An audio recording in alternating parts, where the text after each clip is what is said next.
Bismillahirrahmanirrahim. Assalamualaikum warahmatullahi wabarakatuh. Bagaimana kabarnya antum semua hari ini? Alhamdulillah luar biasa, tetap sehat, tetap semangat. Allahu Akbar. Yes. Alhamdulillah hari ini kita akan kembali melaksanakan pembelajaran kita. Hari ini kita masuk ke tema baru, yaitu tema 5 mengenai ekosistem. Subtema 1 komponen ekosistem.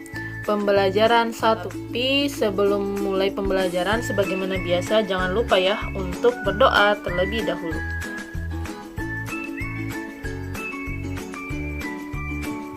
Tahukah antum bahwa semua makhluk hidup memerlukan lingkungan tertentu untuk memenuhi kebutuhan hidupnya?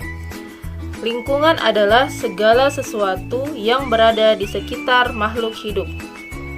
Lingkungan terdiri atas bagian yang hidup atau komponen biotik dan bagian yang tidak hidup atau komponen abiotik.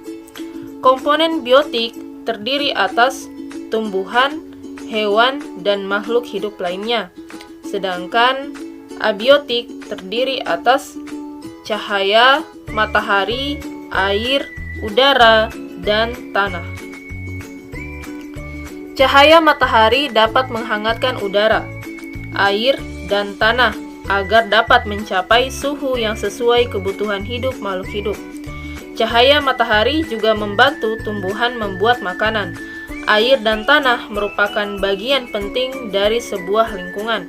Air yang turun dalam bentuk hujan meresap ke dalam tanah. Air dalam tanah ini akan dimanfaatkan oleh tumbuhan hidup di atasnya dan makhluk hidup kecil lainnya yang hidup di dalam tanah. Hal ini juga dijelaskan dalam salah satu firman Allah, yaitu Surah Al-An'am ayat 99.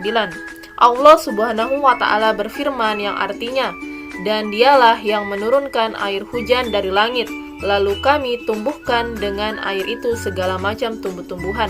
Maka kami keluarkan dari tumbuh-tumbuhan tanaman yang menghijau. Kami keluarkan dari tanaman yang menghijau itu butir yang banyak, dan dari mayang kurma mengurai tangkai-tangkai yang menjulai, dan kebun-kebun anggur, dan kami keluarkan pula zaitun dan delima yang serupa dan tidak serupa. Perhatikanlah buahnya di waktu pohonnya berbuah, dan perhatikan pula kematangannya. Sesungguhnya pada yang demikian itu ada tanda-tanda kekuasaan Allah bagi orang-orang yang beriman."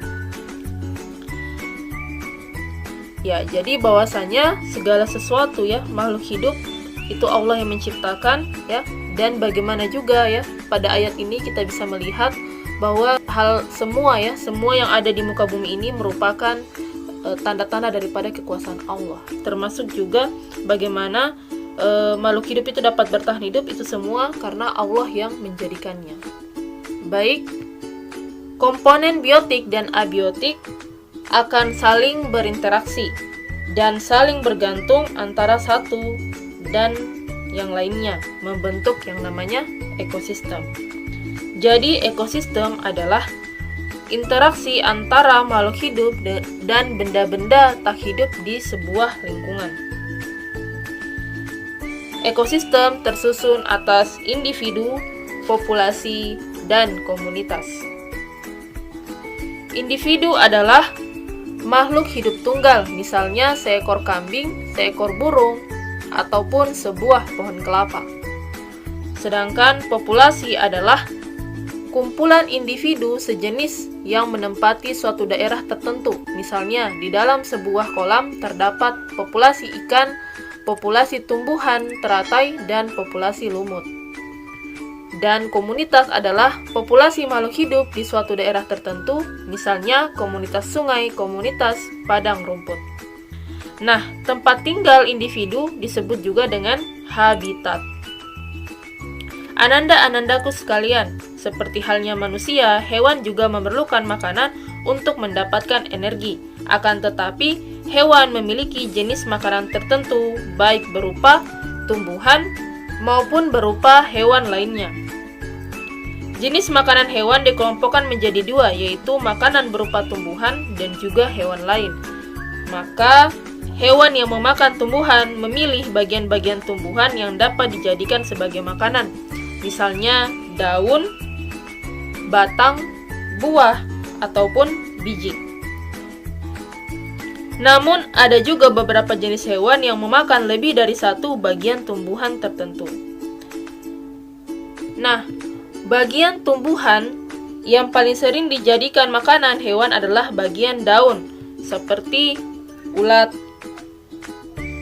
rusa, dan jerapah merupakan beberapa contoh hewan yang memakan daun.